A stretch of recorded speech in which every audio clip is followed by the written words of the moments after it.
It was not more than a millisecond after I got out of that car that I heard tires screech and that driver sped off so fast. I think I really pissed that guy off.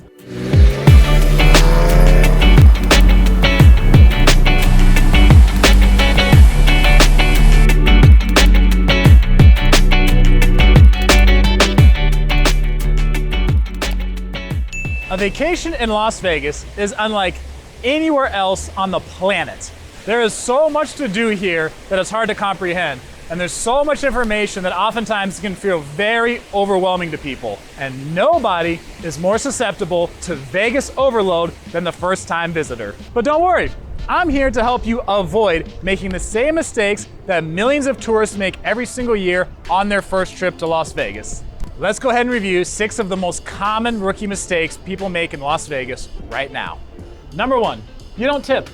I myself 100% made this mistake years ago. I took a taxi over to Treasure Island. The fare was $12.50. I gave the driver $15. He gave me back $2 and change.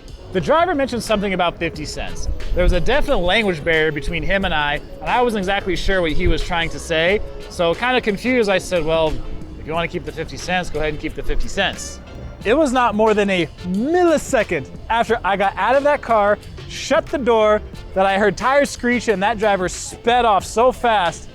And after he did that, I stood there for a moment and I thought to myself, I think I really pissed that guy off. It was that day that I learned about a thing called tip compliance. This concept was later explained to me by another taxi driver. You see, here in Las Vegas, there's so many people who have jobs where they make most of their money from their tips. So what the IRS does is that the IRS essentially assumes that certain people working certain jobs make X amount of tips, and the IRS taxes them on those tips, whether they actually made them or not. So in that situation with the taxi driver I had, let's say the IRS assumed he made 20% tip.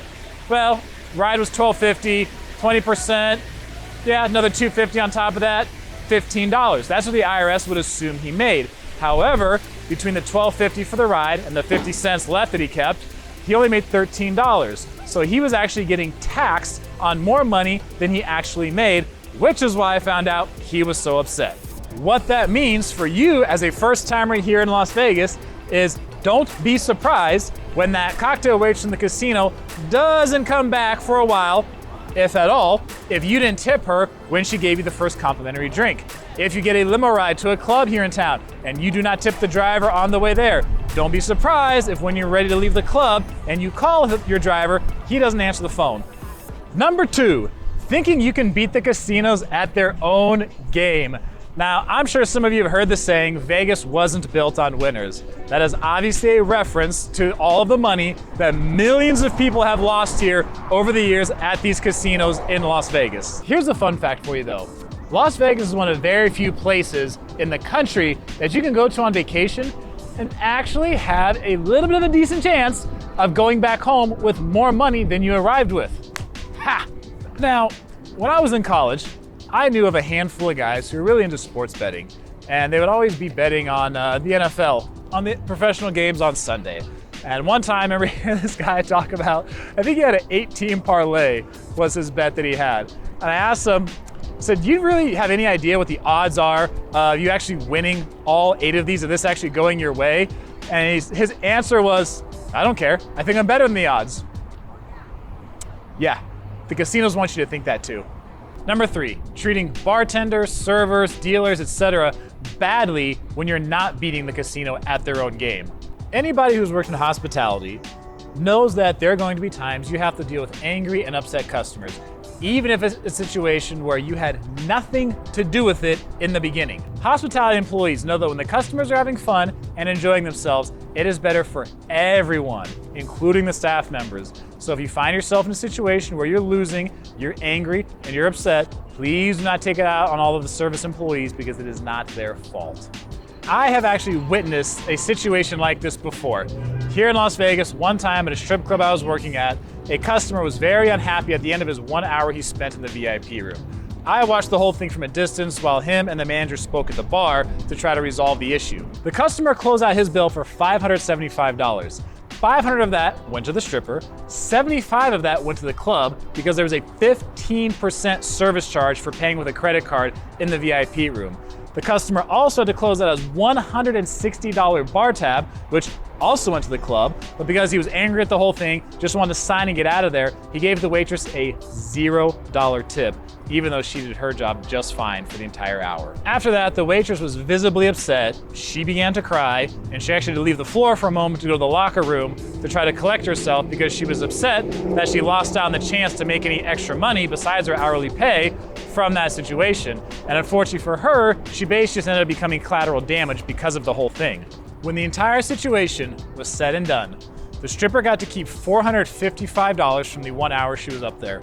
The club made $285 from that hour because they made $160 from the bar tab, $75 from charging the customer 15% to take out $500, and the club made another $50 because when the stripper cashes their money in from the credit card, the club takes 10% of that as well. And the waitress got nothing but her hourly pay for the entire hour. We're all human, and none of us are perfect. So when you're here on your vacation, if you're in a situation where you're upset because you're losing or something didn't go the way you wanted, just please try to keep in mind the things I talked about in this point. Number 4, not doing enough research ahead of time to help you plan your time here in Las Vegas. Lots of people, when they come on their first time, they just go with the wing it philosophy. Now, you can do that, and there's still plenty of fun to be had because it is Vegas after all. But people who have been coming to Las Vegas for years can share a lot of good experience with you because they have so many vacations under their belt. If you're a first-time Vegas visitor, you have no experience coming here. So the best thing you can do is to go to places where you can find people who can give you lots of information and lots of experience from all the vacations that they have had here.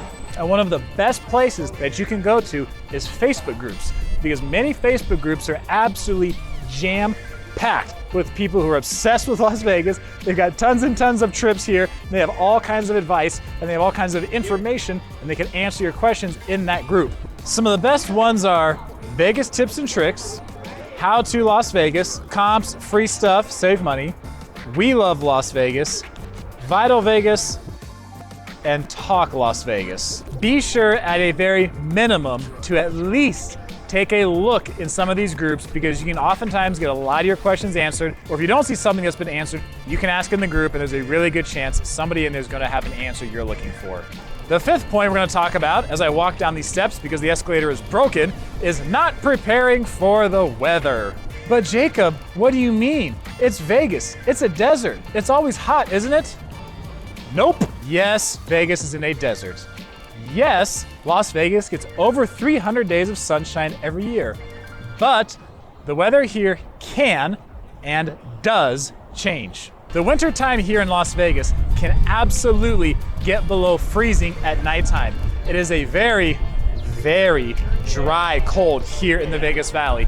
And if the wind picks up, oh man, if that wind picks up during the cold at night, you're absolutely gonna feel it, especially on your face. You will feel that cold without a doubt.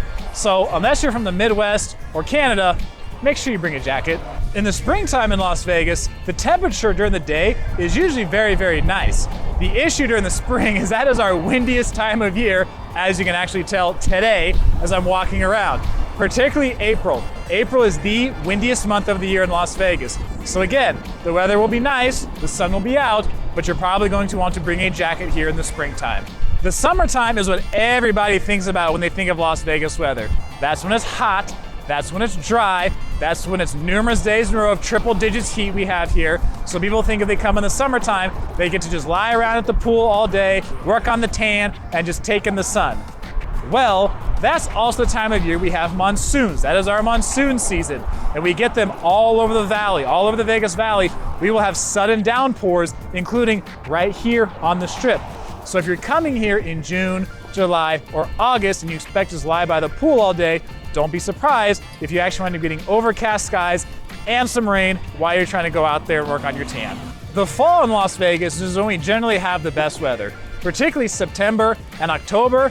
It's still nice and warm during the day. You can go hit the pool, you can go swim, and then at nighttime, the weather is beautiful without all of the wind. Sometimes during the day, we still even have nice temperatures in November, and sometimes even all the way through like the first part of December. And last but not least, number 6, for those of you that are going to be driving here in Las Vegas, you decide to only use the Strip to get where you need to go. This actually happened to me and my family when I was a kid, and we took our first family vacation to Las Vegas in July and in a car without air conditioning. Many first-timers coming to Las Vegas understand that a lot of the action happens right here on Las Vegas Boulevard. So for them, the Strip really becomes their reference point. If they want to do anything, if they want to go anywhere else, they usually use Las Vegas Boulevard if they want to go to another hotel or casino on the Strip, or if they want to go downtown to Fremont Street. The problem you're gonna have though with taking Las Vegas Boulevard to get everywhere is that it can be the absolute slowest street in Southern Nevada. I myself actually timed the light rotation years ago here in Las Vegas at the intersection of Las Vegas Boulevard and Flamingo. And it was on the dot, a full 2-minute rotation for that intersection. So you add in a full 2-minute rotation, plus if you're there when there's heavy traffic, and you could be waiting a long time at different intersections and spending a lot of time on the road just to get up and down the Strip. Another thing you want to keep in mind, here in Las Vegas, we have this thing that takes place all year round called construction. And there's no shortage of construction that happens right here on Las Vegas Boulevard, downtown and Fremont Street, and in tourist areas all over this part of town, and also for the locals as well. There are times here in Las Vegas where certain parts of the Strip that are normally 2, 3, 4, or 5 lanes are condensed down to just 1 or 2 lanes, depending on the project that's taking place. So if you get stuck driving in something like that, you're here on your vacation and you're wasting even more time that you could be spending having fun. So if you're gonna be driving while you're here in Las Vegas, before you come on your vacation, take a little bit of time to get familiar with the area. Become familiar with I-15, the freeway that mostly runs parallel with the Las Vegas Strip. Become familiar with Dean Martin, Frank Sinatra, the roads. Become familiar with Paradise and Koval and things like that, so you can get around the area much easier and not always have to be relying on this street right here. If you appreciated these tips, please let me know with a thumbs up on this video. If there's something I missed, please put it down in the comment section below. Subscribe to the channel if you haven't done so yet, because there is so much more to come in the future. I appreciate all of you watching. That's gonna be it for this video. I am Jacob, and this is My Life in Vegas.